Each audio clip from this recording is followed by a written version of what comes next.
모든 생물을 다스리라 하시니라. 아멘. 자, 오늘 말씀 제목 감각처럼 고백합시다. 시작. 처음과 나중이 되신다.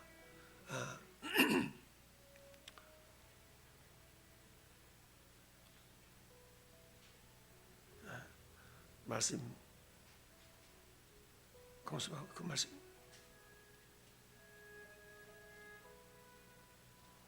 계시록 말씀.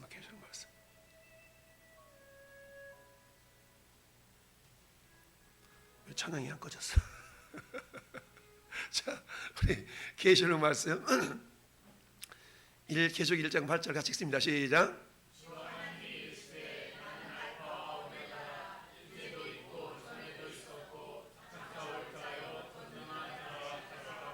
21장 6절.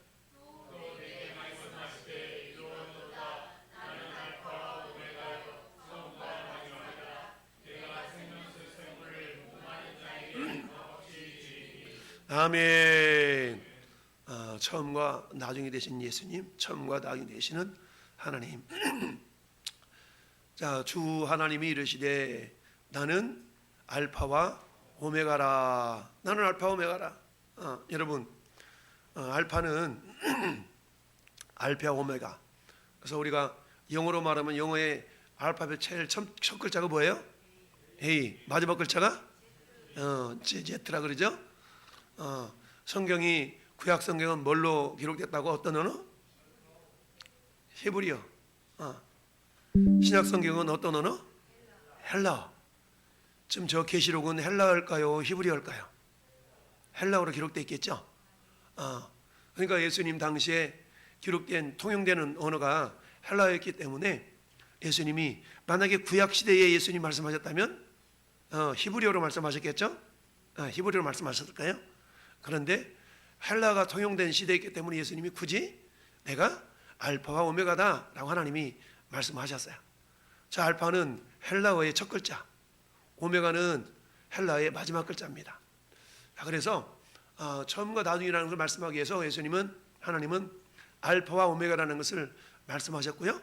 이제도 있고 전에도 있었고 장차 올 자요 전능한 자라. 그러니까 예수님은 항상 현재로 계신다고 그랬죠? 하나님 우리에게 항상 현재로 계셔요.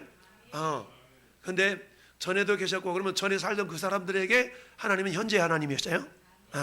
근데 이제도 지금도 계시죠? 지금도 계시기 때문에 우리에게는 하나님이 현재 하나님이신 거예요. 그리고는 장차 올 자요. 또 미래에 또 주님 오실 때 그때 있는 인간들은, 그때 있는 사람들은 또 그때 또 현재로 존재하시는 하나님이시죠. 왜 이렇게 하나님이 그렇게 계실 수가 있나? 왜냐하면 하나님은 전능하신 분이기 때문에. 할렐루야. 하나님은 전능하신 분이기 때문에 과거에도 계시고 현재도 계시고 미래에도 계시고 이럴 수 있다는 얘기죠. 자, 그래서 우리 하나님은 장차 올 자라. 장차 오신다. 우리 예수님이 다시 오실 날이 남아있죠. 두 번째 21장에도 역시 마찬가지. 또 내게 말씀하시되 다 이루었다. 나는 알파와 오메가요 처음과 마지막이라. 내가 생명수 샘물을 목마른 자에게 값없이 주겠다. 할렐루야. 예수님이 강조하신 게 내가 처음과 마지막이라. 처음은 알파고요, 마지막은 오메가예요. 이처럼 우리 하나님께서는 처음과 나중이 되신다라는 얘기인데, 우리는 처음과 나중 사이에 존재하죠. 그렇지만 어때요? 우리의 이 존재하는 이 존재는 오늘로 끝나는 것이 아니라, 내일로 끝나는 것이 아니라 우리 하나님과 함께 영원합니다. 할렐루야. 우리 육체는 유통기간이 있어서 어떤 육체는 70년 써먹다가 어떤 육체는 80년 써먹다가, 그렇지만 육체 안에 머물러 있는 영혼이라는 것은 소멸되거나 사라지지 않습니다. 근데 여호와 증인 같은 이단들은 뭐라고 해요? 우리의 영혼이 소멸된다고 얘기하죠. 영혼 멸절설 이렇게 주장하고 있죠. 그러니까 이단들이 강조하는 것들은 글자를, 하나님 말씀을 제대로 한마디로 말하면 알지 못하기 때문에 그런 부분이 있다. 어떻게 보면은 신천지 같은 경우는 하나님의 말씀을 겉으로만 표면적으로만 이해하고 표면적으로만 따져들기 때문에 이단들이 나오는 거거든요. 우리는 그래서 표면적인 말씀도 중요하지만 또 좀 깊이 있는 그런 내면의 말씀들을 좀 자세히 좀 알아서, 그러려면 깊이 있는 내면의 말씀을 하려고 그러면은 성경이, 구약 성경이 히브리어, 신약 성경이 헬라어로 되어 있거든요. 그러니까 히브리어와 헬라어의 기본적인 내용도 우리가 좀 알면, 이해하면 우리 훨씬 유익하죠. 굳이 우리가 구구단을 외우지 않아도 계산하는 데는 지장이 없어요. 요즘은 뭐 컴퓨터로 다 두드리면 되니까, 계산기. 마찬가지로 우리가 요즘은 어플리케이션이 너무 좋아가지고 조금만 신경 쓰면은 원어를 다 알 수 있어요. 다 알 수 있어요. 공부할 수 있어. 제가 어느 날 전도하는데 나이가 60대 후반, 대신 어떤 분이 저한테 태블릿 하나 가져와서 저한테 자랑을 하시는 거예요. 목사님, 창세기 1장 1절 읽을 줄 아세요? 권사래. 그래서 막 읽더라고. 베레시드 바라 하마 샤샤마이면서 막 읽는 거야. 그래서 뭐 조금 읽기는 합니다. 그러더니 요 의미가 무슨 뜻인지 아세요? 물어보는 거예요. 내가 모르는 것일 수도 있고 아는 것일 수도 있고. 그러면서 단어를 가지고 이렇게 저한테 막 설명을 하는 거야. 한 30분을 설명을 하는 거야. 30분 정도. 막 그러시냐고, 그러시냐고, 훌륭하시다고, 그러시냐고, 훌륭하시다고. 그러면서 자기 어느 교회를 다녔는데 거기에 목사는 원어도 얘기해 주지도 않고 원어도 읽지도 못하고 그래서 시시해서 나왔대, 그 교회를. 그러면서 막 오늘 자기가 원어로 성경을 읽고 있고 막 이름을 자랑을 하시는 거예요. 여러분 가운데 원어 가지고 성경 읽으신 분 계세요? 우리 목사들 가운데서도 원어로 성경 읽는 사람 별로 없거든요. 왜? 한글로 된 성경으로만도 구원 얻는 데 전혀 지장이 없어요. 우리가 한글로 된 성경만 가지고도 구원받고 은혜 받는 데 전혀 지장이 없거든요.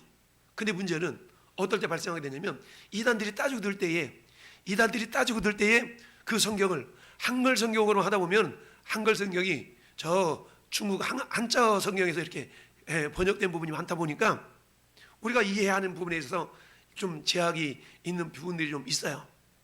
그러면 또 어떤 분들은 영어 성경을 이렇게 보면 또 이해가 사실 영어에 대해서 조금만 알면 영어 성경이 한글 성경보다 훨씬 쉬워요. 이런 게 있거든요.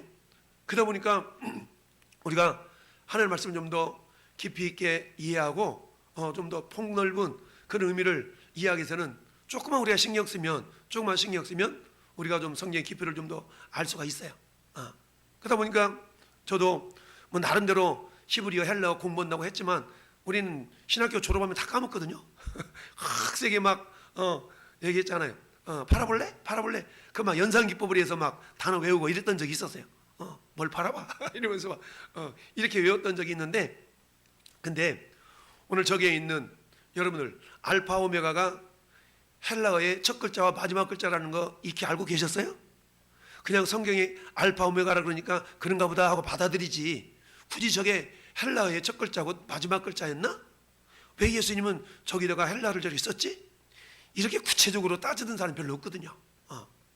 근데 오늘 우리 함께 읽은 창세기 1장 28절 말씀을 가지고 우리는 땅을 정복하라라는 말씀으로 오전에 우리가 이렇게 배워봤어요. 그리고 오후 예배 때는 우리가 오늘 본문을 통해서 처음과 나중이 되신 하나님, 오늘 성경 28절 속에 처음과 나중이 된다는 말이 있어요, 없어요? 없어요. 처음과 나중이 된다는 말은 없어. 그렇지만 이 본문을 통해서 처음과 나중이 되시는 하나님을 굳이 끄집어낸다면 한글을 통해서는 발견할 수 없다는 거죠. 그런 원어를 통해서 처음과 나중이라는 그 의미를 굳이 끄집어낸다면 끄집어낼 수가 있는 겁니다. 그래서 그야 뭐 우리 교수님들이나 신학자들이 하는 것이지 우리 뭐 일반적인 목회자들이 굳이 알아서 알 필요가 있나? 라고 생각할 수도 있지만 그렇지 않다는 겁니다. 그러기 위해서 우리가 헬라어나 히브리어 알파벳 정도는 좀 읽을 줄 알면 우리 영어 읽듯이 좀 우리에게 유익이 되겠다 싶은 생각이 들어서 올 1년 동안에는 뭘 읽자고? 히브리어 좀 읽자.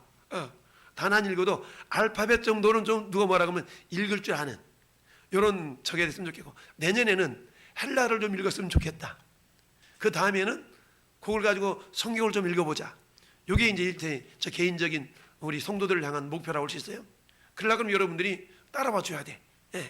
그 따라오는데 제가 막 억지로 끌고 갈 수는 없고 여러분들이 따라오는 만큼만 진도를 나갈 겁니다. 오늘 여러분들한테 유인물 2장을 드렸는데, 자, 유인물 2장 드렸어요. 거기 보니까 자, 오늘 28절 다시 보세요. 성경 보면 하나님이 그들에게 복을 주시며 하나님이 그들에게 이르시되 생육하고 번성하며 땅에 충만하라. 땅을 정복하라. 여러분, 여기서 그들은 누구예요? 그들은 아담과 하와죠. 그렇죠? 아담과 하와를 만들었기 때문에 하나님, 우리는 아담과 하와라는 걸 알 수 있어요. 그렇죠? 그래서 그들에게 복을 주시며 하나님이 그들에게 이르시되 생육하고 번성하며 땅에 충만하라. 근데 여러분, 이 그들이라는 단어는 원어를 따져보면 그들이 아니야. 단지 그들로 해석을 했을 따름이죠. 그래서 저기 보면은, 자, 그들이라는 단어로 해석이 된 단어가 에트라는 단어거든요. 근데 앞에 있는 단어는 루라는 단어인데 그게 그들로 돼 있고, 뒤에 있는 단어가 에트인데 뒤에 있는 단어가 에트 그들로 번역이 돼 있어요. 어쨌든 그들에게 앞뒤가 바꿀 수도 있는데 그들에게라는 단어가 에트로 돼 있어. 에트. 그러면 에트라는 단어를 저기 여러분들이 지금 에트로 한글로 써놨잖아요. 근데 히브리어는 우리 옛날 성경, 왜 세로 성경이 있어요. 세로 성경. 세로 성경은 어떻게 읽어가냐면 왼쪽에서 오른쪽에서 왼쪽으로 읽어갔어요. 오늘날 한글은 왼쪽에서 오른쪽으로 읽어가잖아요. 그죠? 히브리어는 오른쪽에서 왼쪽으로 읽어가요. 그러니까 우리가 옛날 세로 성경하고 비슷한 거 읽기 순서가, 그러면 저 옆에 그림같이 그림 그려진 그 글자 있죠? 에트라고 그랬는데 그 옆에다가 또 해놨어요. 1번하고 알렙 해놨죠. 알렙이 왼쪽에 있는 단어에 두 번째 있는 단어가 알렙이에요. 첫 번째 있는 단어가 저쪽에 보니까 타브라고 돼 있죠. 타브로 돼 있는 거예요. 근데 적어도 읽을 때는 에트라고 읽는데 요 뒤에서부터 에트 이렇게 읽는 거예요. 앞에서 읽는 게 아니고, 헬라어는 앞에서 읽는데 히브리어는 뒤에서부터 읽는 겁니다. 그러니까 우리가 여기서 그들에게라고 되어 있는 이 단어가 에트라는 단어인데, 이 에트라는 단어는 아까 예수님이 내가 알파와 오메가라고 했을 때, 여기 알파라는 말은 헬라의 첫 글자가 알파예요. 그 다음에 오메가라는 단어는 마지막 글자가 오메가예요. 그래서 우리가 왜 시계 오메가 시계 있죠. 오메가 시계 있잖아. 오메가. 그게 오메가 보면은 24번째. 헬라어는 알파벳이 24개예요. 히브리어는 알파벳이 22개예요. 영어는 알파벳이 26개야. 그런데 저렇게 되어 있는데, 저게 알파는 첫 번째, 오메가는 24번째 알파벳이에요. 그래서 처음과 끝이라는 건 전부 다, 전부 다, 전부 다를 의미하는 겁니다. 우리가 흔히 기도할 때 하나님 머리끝부터 발끝까지 이렇게 표현하잖아요. 그러면 머리끝부터 발끝까지 이런 말은 내 몸 전체를 의미하는 거죠. 마찬가지로 뭔가 알파와 오메가라는 얘기는 하나님은 처음에만 계시고 저 마지막에만 계시는 하나님이 아니라 순간순간 매 순간마다 존재하시는 하나님, 이런 의미가 있어요. 처음에만 역사하시는 하나님이고 마지막에만 쫙 나타나서 등장하시는 주인공 같은 그런 존재가 아니라 하나님은 항상 언제나, 그래서 전지전능 무소부재, 이런 말씀이 있는 겁니다. 그래서 처음과 나중이 되시는 하나님이라는 말은 항상 계시는 하나님, 우리와 함께 하시는 하나님, 이런 다양한 의미가 있어요. 할렐루야. 그런데 오늘 본문에 우리가 땅을 정복하라고 했을 때 정복을 해야 되는데 어디만큼 정복해야 되느냐? 완전히 다 정복해야 돼요. 할렐루야. 그러면 오늘 그들에게 복을 주시며 그들에게 이르시되라고 했을 때, 여기서 에트라는 단어는 목적어를 분명하게 지시해주는 번역 불가능한 불변사라라고 이렇게 신학자들이 적어놨어요. 그러니까 저 글씨를 굳이 번역은 할 수는 없지만 기록해 놓음으로 말미암아서 목적어를 좀 강조해 줄 수 있다는 얘기죠. 분명하게 한다는 얘기입니다. 그러면 여기서 보세요. 하나님이 복을 주셨는데 아무렇게나 복을 주신 게 아니고 그들에게 주셨어요. 그들에게 복을 주셨어요. 그리고 그들에게 생육하고 번성하고 땅에 충만하고 정복하라 그랬어요. 물론 우리 이 말씀을 통해서 아담과 하와인 것을 알 수 있단 말이죠. 그러면 그들이라는 단어가 에트라는 단어인데, 자, 에트라는 단어가 어떻게 구성이 됐나 봤더니 히브리어의 가장 첫 번째 알파벳이 알렙이고 마지막에 알파벳이 타부거든요. 요 첫 글자와 마지막 글자 이루어졌어요. 만약에 예수님이 히브리어를 쓰는 그 당시의 상황이었다면 나는 알렉과 타부가 되시는 하나님이다 이랬을 거예요. 그런데 그 시대에 통용되는 언어가 헬라어였기 때문에 예수님이 나는 알파와 오메가다라고 했을 겁니다. 오늘날 한국에서 우리 예수님이 나타나셨다면 뭐라고 말씀하셨을까요? 나는 가와 하다 이렇게 말씀하셨을까요? 기역부터 희역까지 이렇게 하셨을 겁니다. 이런 것처럼 에트는 목적어를 분명히 해주는 번역 불가능한 불변사이지만 그걸 집어넣은 이유가 있어요. 왜 에트라는 단어를 집어넣느냐? 그게 그들로 표현되어 있지만 우리가 정복해야 될, 생육하고 충만하고 정복해야 될 것은 세상에 믿지 않는 사람들이기도 하지만 1차적으로는 우리 내면의 영역이라고 그랬어요. 우리 내면에는 정복당하기 싫은 것들이 많아요. 다른 말로 말하면 내 내면을 들추어내기를 싫어하는 것들이 많단 말이죠. 목사님이 신방을 해야 된다는데 신방하면 다 까발려지잖아. 그러니까 오늘 현대인들은 신방을 안 받으려고 그래. 까발려지는 건 싫어하거든요. 이걸 또 무시할 수가 없어. 우리 인간의 내면도 마찬가지. 우리 인간의 내면도 자기에게 유익한 것만 이렇게 까발리려고 그러지, 까발리려고 하지 않아요. 그렇지만 하나님은 모든 것을 감찰하십니다. 할렐루야. 다음 주 설교가 감찰에 대해 설교할 건데 하나님은 우리 모든 걸 다 아셔요. 그러면 여러분들이 목사한테는 까발리지 않아도 괜찮아. 그렇지만 하나님 앞에서는 여러분 다 까발려야 돼.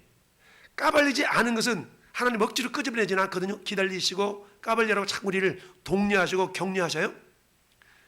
그것이 들춰내는 만큼, 드러나는 만큼 그것이 치료되어지고 회복이 되는 줄 믿습니다.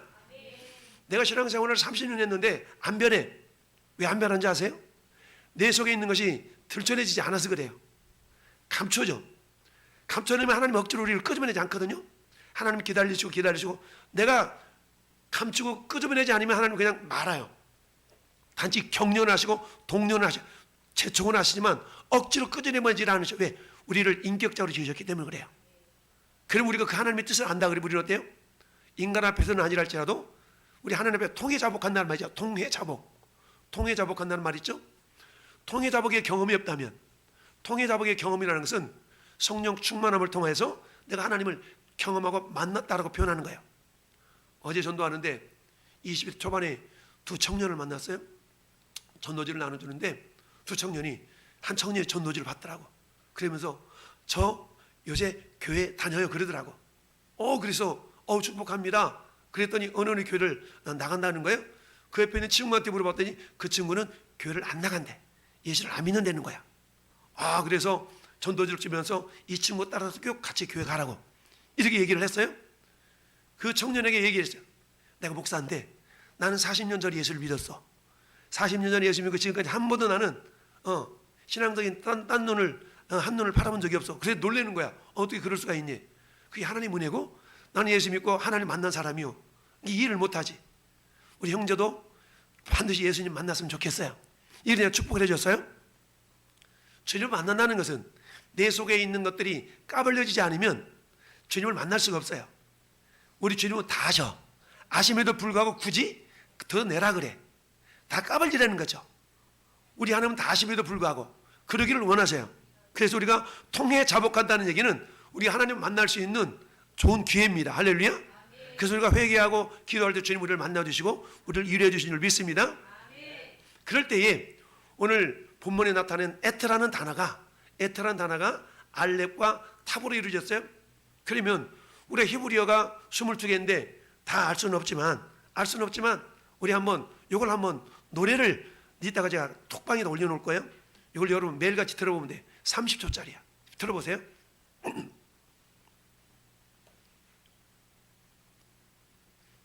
여러분 악보를 보시면 이해가 될 거예요. 악보.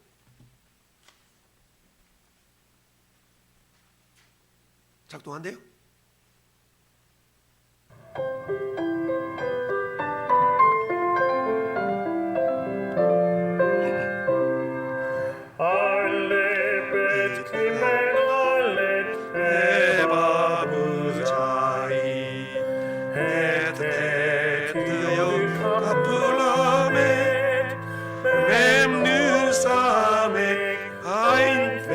자네 고프레 시시시다. 여기 노래거든요. 이게 30초짜리인데 다시 한번 불러보세요. 다시 들어보세요.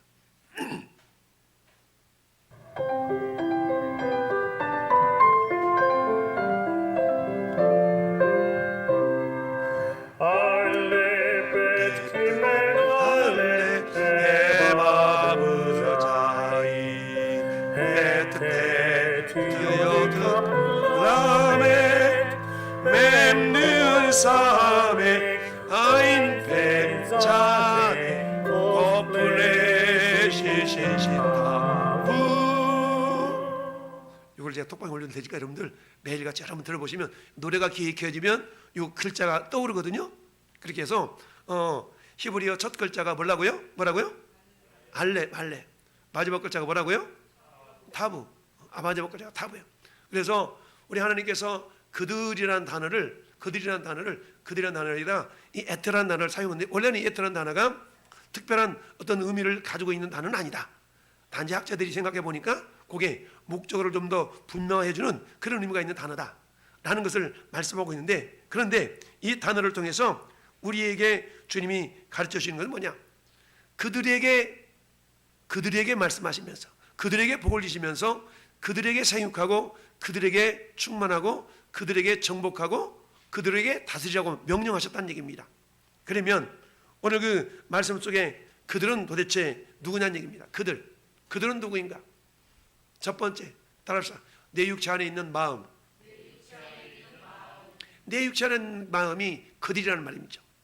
자, 그러면 그들은 어떤 존재들이냐? 그들은 말씀과 성령과 사랑으로 정복해야 될 대상들이에요.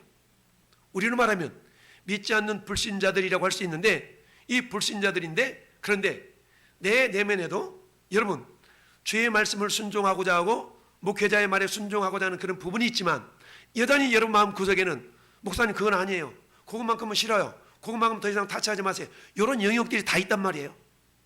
생각해 보세요. 여러분 스스로가 목사님 그건 좋긴 한데 요거는 목사님 요건 조금, 이런 것들이 있어요 있단 말이에요. 근데 이런 부분들이 어떻게 된다고요? 그런 부분들이 정복당하지 않으면, 여러분은 정복당하지 않으면 하나님 놀라운 은혜를 경험할 수가 없어요. 이런 것들이 정복이 되어져서 주님과 온전한 하나를 이룰 때에 여러분의 성령 충만의 역사가 나타나는 겁니다. 할렐루야. 그런 자들을 통해 하나님의 선한 역사를 이루시고, 이런 자들에게 우리 하나님 오전 예배 때 읽어보지 아니했던 계시록 3장 펴보세요. 계시록 3장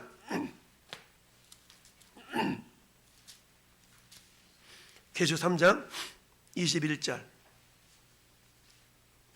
계시록 3장 21절 시작. 이기는 그에게는 내가 내 보좌에 함께 앉게 하여 주기를, 내가 이기고 아버지 보좌에 함께 앉은 것과 같이 하리라. 아멘. 지금 싸워야 될 대상이 있다는 거죠. 이기는 그에게는 싸워야 될 대상이 있어요. 근데 싸워야 할 대상인데 21절 전에 20절은 뭐라고 말씀하고 있냐? 이렇게 말씀하고 있어요. 볼지어다 내가 문 밖에 서서 두드리노니 누구든지 내 음성을 듣고 문을 열면 내가 그에게로 들어와 그로 더불어 먹고 그런 나로 더불어 먹으리라 말씀하고 있죠. 싸워 이기의 대상은 외부적인 환경적인 요소도 있지만 근본적으로 뭐냐? 내 내면에 싸워야 될 대상이 있다는 거예요. 내 내면에 뭐가 있냐? 고린도후서 10장 펴보세요. 고린도후서 10장. 고린도후서 10장. 고린도후서 10장 3절. 고린도후서 10장 시작. 우리가 육신으로 행하나 육신에 따라 싸우지 아니하노니. 아멘. 요즘 저 러시아하고 우크라이나가 육신으로 싸워요? 영적으로 싸워요? 육신으로 싸워요? 우리는 육신으로 싸우는 자들이 아니에요. 영적으로 싸우는데 어떻게 싸우느냐? 시작. 4절.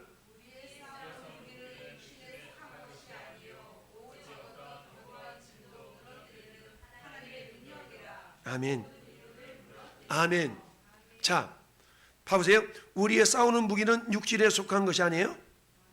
오직 어떤 견고한 진도 무너뜨리는 하나님의 능력이라. 하나님의 능력이에요. 하나님 능력은 말씀이요 성령의 권세인 줄 믿습니다. 그러니까 어떠한 진도 무너뜨리는 하나님 능력, 주님의 보혈과 말씀의 능력과 성령의 능력으로 우리는 뭐 해야 돼요? 모든 이론, 이 모든 이론이 내 안에서 뭐가 되어 있냐면 견고한 진지를 이루고 있어요. 여러분, 진지를 구축해버리면 그 진지를 무너뜨린다는 거 엄청 어려워. 우리 젊은이들 스타크래프트나 요새는 그런 거 아닌가? 보면 진지 구축하고 이런 거 있잖아요. 진지 구축된 진지를 다 무너뜨리는 것은 엄청난 화력이 필요해요. 우리 내면에는 무너뜨리기 싫은 진지가 다 있어요. 여러분 마음 가운데 이것만큼은 안 돼요 라는 게 다 있단 말이에요. 여러분 마음속에. 그런데 그것이 무너져야 돼요.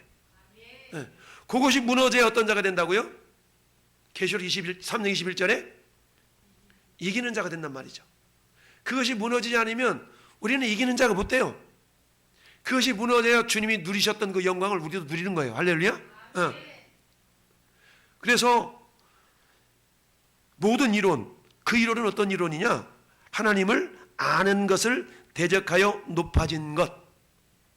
하나님을 아는 것을 대적하여 높아진 것. 목사님 그건 아니고요. 요거는 여러분이 가지고 있는 이론일 수가 있어요. 하나님이 아는 것을 대적하여 높아진 것을 다 어떻게 해야 돼요? 무너뜨리고 모든 생각을 어떻게 해야 돼요? 사로잡아서 그리스도에게 어떻게 해야 돼요? 복종해야 된다. 할렐루야. 복종시켜야 된다는 말이죠.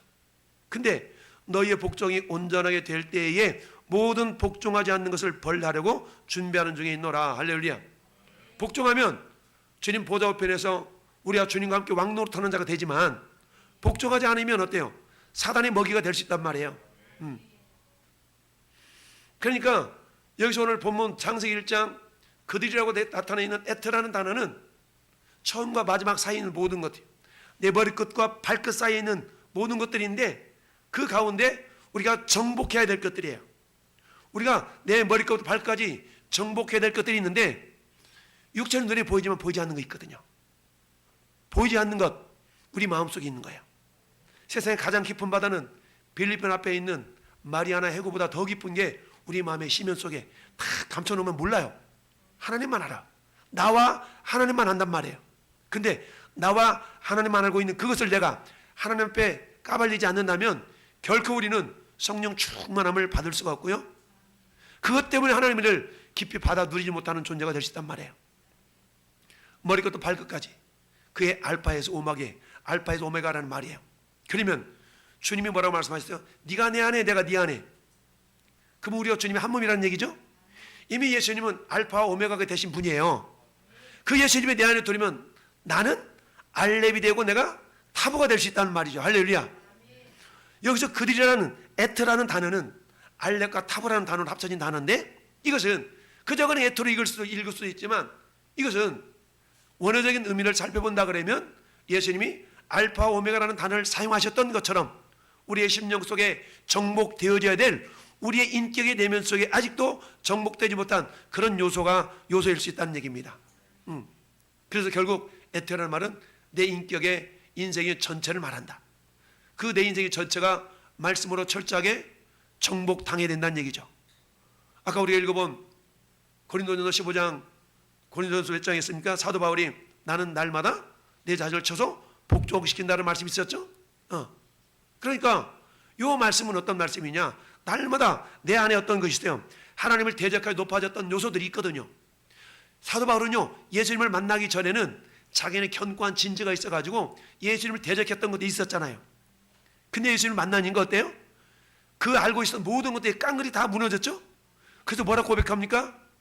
내가 예수님을 아는 지식이 가장 고상해. 내가 알고 있는 모든 것들을 나는 이제부터 뭘로 여긴다고 그랬어요? 배설물로 여긴다고 그랬어요. 그 배설물로 여겼던 것들이 뭐였냐? 이전까지는 하나님을 대적하면서 내 마음속에 진치를 구성했던 요소들이에요. 근데 예수님을 만나니까 예수님을 만나고 나서부터는 그것이 아무것도 아니라는 걸 깨닫게 되었어요. 전 여러분 삶도 마찬가지입니다. 우리 안에 에티 요소가 있을 수가 있어요. 하나님을 대적하고 내가 드러내지기 싫은 주님 앞에 까발리기 싫은 이런 요소들이 다 있거든요. 다 감추고 살아. 근데 이런 요소들을 주님 앞에 내어 놓아야 된다는 얘기입니다. 여러분 그런 어때요? 그것은 다 소멸시키고 주님의 말씀으로 우리 자신을 채워야 돼. 그럴 때 우리 안에 있었대요. 나를 믿는 자는 그 배에서 생수의 강이 흘러나오리라. 할렐루야. 그러면서 우리에게 맺혀지는 열매는 30배, 60배, 100배 열매가 맺어져야 되는데, 열매가 맺어져야 될 열매는 우리는 성령 열매인 줄 믿습니다. 그 성령 열매가 맺어져야 돼요. 여러분, 요한복음 2장 7절은 가나 혼인잔치에서 포도주가 똑 떨어졌을 때 예수님이 제자들에게, 하인들에게 했던 얘기예요. 예수께서 뭐라고 말씀하시든지 그대로 하라. 그랬더니 어때요? 항아리까지 물을 부으라고 했더니 아구까지 세웠다고 그랬죠?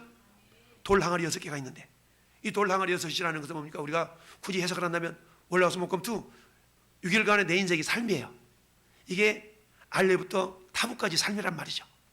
요 삶 속에 어때요? 말씀을 채워야 돼. 근데 그 항아리 속에는 이미 뭐가 들을 수 있어요? 내가 가지고 있는 고집쟁이, 이런 것들이 있을 수가 있다는 얘기입니다. 이것들을 어떻게 해야 돼요? 다 정복해 나가야 됩니다. 이 정복해 나가야 될 요소들이 뭐냐? 결국 육체의 소욕들이에요. 육체의 소욕들을 우리는 성경 보면 아주 적나라하게 표현하고 있어요. 로마서 1장 28절부터 보니까 이렇게 말씀하고 있습니다. 또한 그들이 마음에 하나님 두기를 싫어하며, 하나님 두기를 싫어해. 무슨 말이에요? 너 설교하냐?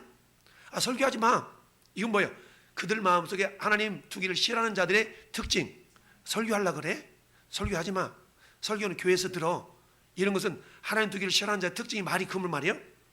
하나님 두기를 싫어하며 하나님께 그들을 상실한 마음대로 내버려 두사 합당하지 못한 일을 하게 하셨으니 불의, 추악, 탐욕, 악의가 가득한 자, 시기, 살인, 분쟁, 사기, 악독이 가득한 자, 수근수근한 자, 비방하는 자, 하나님을 미워하는 자, 능욕, 교만, 자랑하는 자, 악을 도모하는 자, 부모를 거역하는 자, 우매한 자, 배약하는 자, 약속을 저버린다는 얘기죠.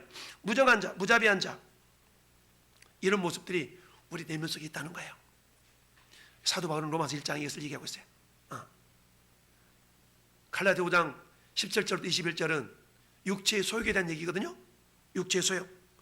성령을 거스리고 성령은 육체를 거스리나니 이 둘이 서로 대적함으로 너희가 원하는 걸 하지 못하게 하려니라. 너희가 만일 성령 인도하신 바가 되면 율법 아래 있지 아니라 육체에 있는 현저하니 음행, 더러운 것, 호색, 우상숭배, 주술, 원수 맺는 것, 분쟁, 시기, 분냄, 당짓는 것, 분열함, 이단, 투기, 술취함, 방탕함, 이런 것들. 이런 것들을 하는 자들은 하나님의 나라를 유업으로 받지 못한다. 내면 속에 꽉 싸고 있으면 성령으로 거듭날 수가 없다는 거예요. 이것이 까발려져야만이 성령을 통해 거듭나는 역사가 나타나게 돼요. 할렐루야. 네. 여러분, 디모데후서 3장도 역시 마찬가지. 이것을 알아라. 말세에 고통하는 때가 이르러서 사람들이 자기를 사랑하며 돈을 사랑하며 자랑하며 교만하며 비방하며 부모를 거역하며 감사하지 아니하며 거룩하지 아니하며 무정하며 원통함을 풀지 아니하며 모함하며 절제하지 못하며 사나우며 선한 것을 좋아하지 아니하며, 이런 녀석들 쫙 있다는 거죠. 골로새서 3장 5절에 그러므로 땅에 있는 지체를 죽이라. 곧 음란과 부정과 사욕과 악한 정욕과 탐심이니 탐심은 우상 숭배니라. 이런 요소들이 우리 안에서 뭘 이루고 있어요? 진지를 이루고 있어요. 여기 뭐냐? 하나님 대적하는 것들이거든요. 하나님 대적하는 것들. 이런 것들은요, 총칼로 물리쳐 이길 수 없는 거예요. 알렙, 타부, 알렙부터 타부까지 그 내용이 전체 우리 인격을, 우리 삶을 전체를 다 요약하고 있는 단어로 할 수 있는데, 이런 걸 어때? 정복하라는 거예요. 정복해야만이, 내 자신을 정복해야만이 이웃에게 생명의 통로로 우리가 제대로 된 쓰임 받을 수가 있다는 얘기입니다. 할렐루야. 네. 저도 역시 마찬가지죠. 여전히 저도 날마다 죽노라예요. 사도 바울의 고백처럼 여전히 돌아보면 이 부분이 살아있어. 그럼 그걸 또 말씀에 비춰 죽여야죠. 사도 바울이 고백했던, 나는 날마다 죽노라. 나를 쳐도 말씀에게 복종시키는 그런 훈련과 연단의 과정이 일평생 속에 있는 거예요. 이 땅 살아날 동안에는. 그런 자가 결국엔 어때요? 우리 하나님과 함께 영원한 영광을 누리는 주인공이 될 줄로 믿습니다. 이를 위해서 사도 바울은 갈라디아서 5장 16절에 그렇게 말씀하고 있잖아요. 오직 성령을 쫓아 행하라. 따로 성령을 쫓아 행하라. 오직 성령의 열매는 사랑과 희락과 화평과 오래 참음과 자비와 양성과 충성과 온유와 절제니 이런 것들을 금지할 법이 없느니라. 결론으로 우리 한번 같이 읽습니다. 시작. 내 마음을 머리끝부터 발끝까지 말씀과 사랑으로 다스려서 성령의 열매가 증가되게 하며 또 다른 사람에게 열매가 맺히도록 복음으로 정복해 나가야 합니다. 아멘. 할렐루야. 내 자신이 먼저 주님 말씀으로 성령을 철저하게